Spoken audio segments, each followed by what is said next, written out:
सामईन कराम, पेश खिदमत है एक मुख्तसर कहानी। अब और कहने की ज़रूरत नहीं। इस कहानी को लिखा है जनाब सादत हसन मंटू ने और मैं हूं आपके साथ फैसल सईद जरगाम। आइए बढ़ते हैं कहानी की जानिब। ये दुनिया भी अजीबो गरीब है, खासकर आज का जमाना। कानून को जिस तरह फरेब दिया जाता है इसके मुतालिक शायद आपको ज्यादा इल्म न हो। आजकल कानून एक बेमानी चीज बनकर रह गया है। इधर कोई नया कानून बनता है, उधर यार लोग इसका तोड़ सोच लेते हैं। इसके अलावा अपने बचाव की कई सूरतें पैदा कर लेते हैं। किसी अखबार पर आफत आनी हो तो आया करे, इसका मालिक महफूजो मामून रहेगा, इसलिए कि प्रिंट लाइन में किसी कसाई या धोबी का नाम बहैसियत प्रिंटर, पब्लिशर और एडिटर के दर्ज होगा। अगर अखबार में कोई ऐसी तहरीर छप गई जिस पर गवर्नमेंट को एतराज हो तो असल मालिक के बजाय वो धोबी या कसाई गिरफ्त में आ जाएगा। उसको जुर्माना होगा या कैद। जुर्माना तो जाहिर है अखबार का मालिक अदा कर देगा, मगर कैद तो वो अदा नहीं कर सकता। लेकिन इन दोनों पार्टियों के दरमियान इस किस्म का मुआहदा होता है कि अगर कैद हुई तो वो इसके घर इतने रुपए माहवार पहुंचा दिया करेगा। ऐसे मुआहदे में खिलाफ वर्जी बहुत कम होती है। जो लोग नाजायज तौर पर शराब बेचते हैं उनके पास 2-3 आदमी ऐसे जरूर मौजूद होते हैं जिनका सिर्फ ये काम है कि अगर पुलिस छापा मारे तो वो गिरफ्तार हो जाए और चंद माह की कैद काट कर वापस आ जाए। इसका मुआवजा इनको माकूल मिल जाता है। छापा मारने वाले भी पहले ही मुत्तला कर देते हैं कि हम आ रहे हैं, तुम अपना इंतजाम कर लो। चुनाचे फौरन इंतजाम कर लिया जाता है, यानी मालिक गायब गल्ला हो जाता है और वो किराए के आदमी गिरफ्तार हो जाते हैं। ये भी एक किस्म की मुलाजमत है, लेकिन दुनिया में जितनी मुलाजमतें हैं कुछ इसी किस्म की होती हैं।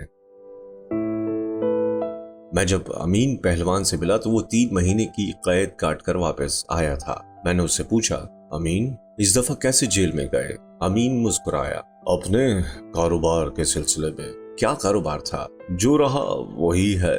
भाई बताओ तो, बताने की क्या जरूरत है, आप अच्छी तरह जानते हैं, मगर खामखा मुझसे पूछ रहे हैं। मैंने थोड़े से तवक्कुफ के बाद उससे कहा, अमीन तुम्हें आए दिन जेल में जाना क्या पसंद है? अमीन पहलवान मुस्कुराया, जनाब पसंद और नापसंद का सवाल ही पैदा नहीं होता। लोग मुझे पहलवान कहते हैं, हालांकि मैंने आज तक अखाड़े की शक्ल नहीं देखी। अनपढ़ हूँ, कोई और हुनर भी मुझे नहीं आता, बस जेल जाना आता है, वहां मैं खुश रहता हूँ, मुझे कोई तकलीफ महसूस नहीं होती। आप हर रोज दफ्तर जाते हैं, क्या वो जेल नहीं?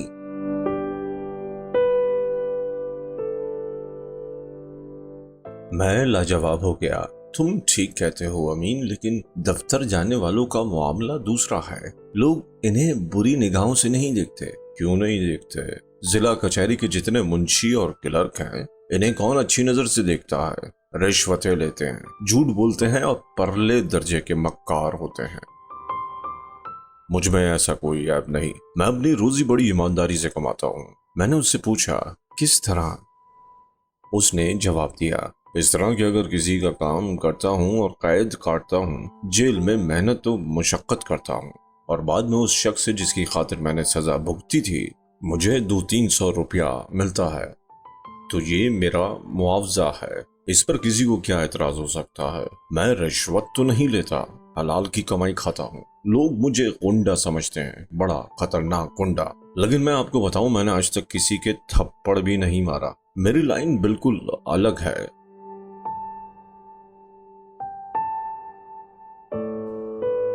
उसकी लाइन वाकई दूसरों से अलग थी। मुझे हैरत थी कि 3-4 मरतबा कैद काटने के बावजूद इसमें कोई तब्दीली वाक़या नहीं हुई।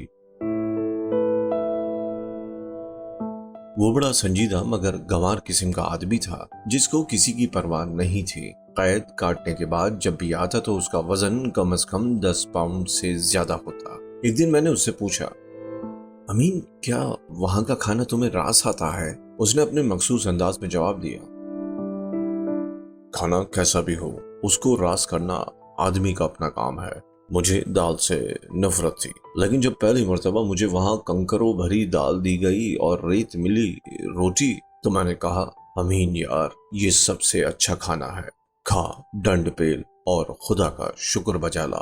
چنانچہ میں 1-2 روز ہی میں عادی ہو گیا، مشقت کرتا، کھانا کھاتا اور یوں محسوس کرتا جیسے میں نے گنجے کے ہوٹل سے پیٹ بھر کر کھانا کھایا ہے۔ میں نے ایک دن اس سے پوچھا، تم نے کبھی کسی عورت سے بھی محبت کی ہے؟ اس نے اپنے دونوں کان پکڑے۔ خدا بچائے اس محبت سے، مجھے صرف اپنی ماں سے محبت ہے۔ میں نے اسے پوچھا، تمہاری ماں زندہ ہے؟ جی ہاں، خدا کے فضل و کرم سے۔ بہت بوڑھی ہے، لیکن آپ کی دعا سے اس کا سایہ میرے سر پر دیر تک قائم رہے گا، اور وہ تو ہر وقت میرے لیے دعائیں مانگتی رہتی ہے کہ خدا مجھے نیکی کی ہدایت کرے۔ میں نے اس سے کہا، خدا تمہاری ماں کو سلامت رکھے، پر میں نے یہ پوچھا تھا کہ تمہیں کسی عورت سے محبت ہوئی ہے یا نہیں؟ دیکھو، جھوٹ نہیں بولنا۔ امین پہلوان نے بڑے تیز لہجے میں کہا، میں نے اپنی زندگی میں آج تک کبھی جھوٹ نہیں بولا۔ میں نے کسی عورت سے محبت نہیں کی۔ میں نے پوچھا، کیوں؟ اس نے جواب دیا، اس لیے کہ مجھے اس سے دلچسپی ہی نہیں۔ میں خاموش رہا۔ تیسرے روز اس کی ماں پر فالج گرا اور وہ راہیے ملک عدم ہوئی۔ امین پہلوان کے پاس ایک پیسہ بھی نہیں تھا۔ وہ سوگوار، مغموم اور دل شکستہ بیٹھا تھا کہ شہر کے ایک رئیس کی طرف سے اسے بلاوا آیا۔ وہ اپنی عزیز ماں کی میت چھوڑ کر اس کے پاس گیا اور اسے پوچھا، کیوں میاں صاحب، آپ نے مجھے کیوں بلایا ہے؟ میاں صاحب نے کہا، تمہیں کیوں بلایا جاتا ہے؟ ایک خاص کام ہے۔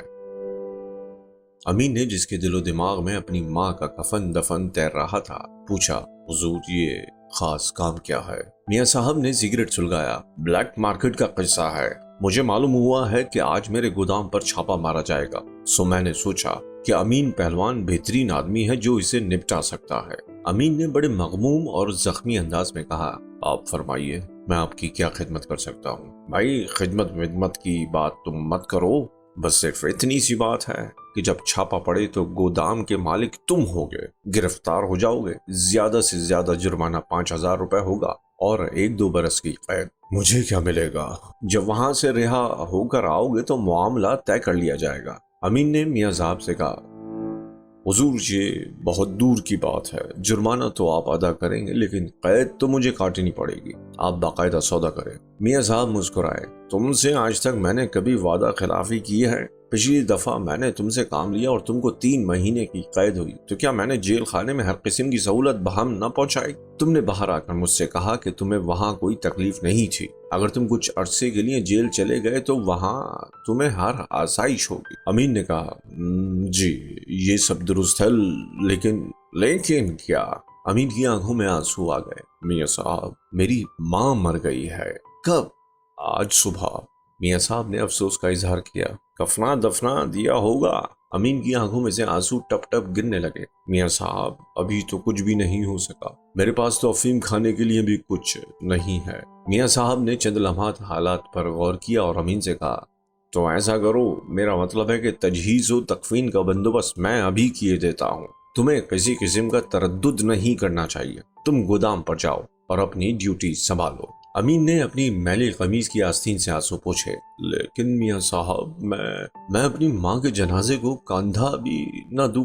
میاں صاحب نے فلسفیانہ انداز میں کہا، یہ سب رسمی چیزیں ہیں، مرحومہ کو دفنانا ہے، سو یہ کام بڑی اچھی طرح سے ہو جائے گا، تمہیں جنازے کے ساتھ جانے کی کیا ضرورت ہے؟ تمہارے ساتھ جانے سے مرحومہ کو کیا راحت پہنچے گی؟ وہ تو بیچاری اس دنیا سے رخصت ہو چکی ہے، اس کے جنازے کے ساتھ کوئی بھی جائے کیا فرق پڑتا ہے؟ اصل میں تم لوگ جاہل ہو، میں اگر مر جاؤں تو مجھے کیا معلوم کہ میرے جنازے میں کس کس عزیز اور دوست نے شرکت کی تھی، مجھے اگر جلا بھی دیا جائے تو کیا فرق پڑتا ہے؟ میری لاش کو چیلوں اور گدھوں کے حوالے کر دیا جائے تو مجھے اس کی کیا خبر ہوگی؟ تم زیادہ جذباتی نہ ہو، دنیا میں سب سے ضروری چیز یہ ہے کہ اپنی ذات کے متعلق سوچا جائے۔ میں پوچھتا ہوں، تمہاری کمائی کے ذرائع کیا ہیں؟ امین سوچنے لگا۔ چند لمحات اپنی بساط کے مطابق غور کرنے کے بعد اس نے جواب دیا، حضور، میری کمائی کے ذرائع آپ کو معلوم ہے، مجھ سے کیوں پوچھتے ہیں؟ میں نے اس لیے پوچھا کہ تمہیں میرا کام کرنے میں کیا حیل و حجت ہے۔ میں تمہاری ماں کی تجہیز و تکفین کا ابھی بندوبست کیے دیتا ہوں، اور جب تم جیل سے واپس آؤ گے تو… امین پہلوان نے بڑے بھینڈے انداز میں پوچھا، تو آپ میرا بھی بندوبست کر دیں گے؟ میاں صاحب بوکھلا گئے۔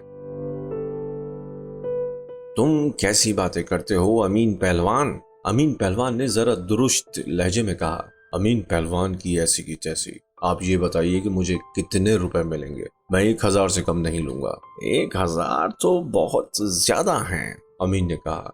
ज्यादा हैं या कम मैं कुछ नहीं जानता। मैं जब कैद काट कर आऊंगा तो अपनी माँ की कब्र पुख्ता बनाऊंगा, संगे मरमर की। वो मुझसे बहुत प्यार करती थी। मियाँ साहब ने उससे कहा, अच्छा भाई 1,000 ही ले लेना। अमीन ने मियाँ साहब से कहा, तो लाइए इतने रुपए दीजिए कि मैं कफन दफन का इंतजाम कर लूं। इसके बाद मैं आपकी खिदमत के लिए हाजिर हो जाऊंगा। मियाँ साहब ने अपनी जेब से बटुआ निकाला। लेकिन तुम्हारा क्या भरोसा है? अमीन को यूं महसूस हुआ जैसे उसको किसी ने माँ बहन की गाली दी है। मियाँ साहब, आप मुझे बेईमान समझते हैं। बेईमान आप हैं, इसलिए कि अपने फेलों का बोझ मेरे सर पर डाल रहे हैं।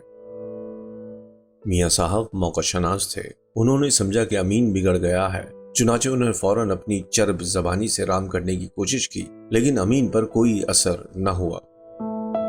जब वो घर पहुंचा तो देखा कि गुस्साल उसकी माँ को आखिरी गुस्ल दे चुके हैं, कफन भी पहनाया जा चुका है। अमीन बहुत मुतहय्यर हुआ कि उस पर ये मेहरबानी किसने की है, मियाँ साहब ने, लेकिन वो तो सौदा करना चाहते थे।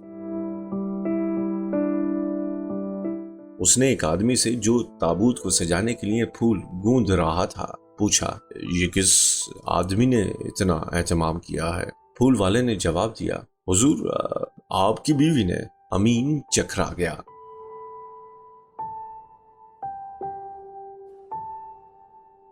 वो अपने शदीद ताज्जुब का मुजाहरा करता मगर खामोश रहा। फूल वाले से सिर्फ इतना पूछा, कहाँ है वो? फूल वाले ने जवाब दिया, जी अंदर हैं, आपका इंतजार कर रही हैं। अमीन अंदर गया तो देखा कि एक नौजवान खूबसूरत लड़की उसकी चारपाई पर बैठी है। अमीन ने उससे पूछा, आप कौन हैं? यहाँ क्यों आई हैं? उस लड़की ने जवाब दिया, मैं आपकी बीवी हूँ। यहाँ क्यों आई हूँ यह आपका अजीबोगरीब सवाल है। अमीन ने उससे पूछा, मेरी बीवी तो कोई भी नहीं, बताओ तुम कौन हो? लड़की मुस्कुराई, मैं मियाँ दीन की बेटी हूँ। उनसे जो आपकी गुफ्तगू हुई मैंने सब सुनी और अमीन ने कहा, अब और कहने की जरूरत नहीं।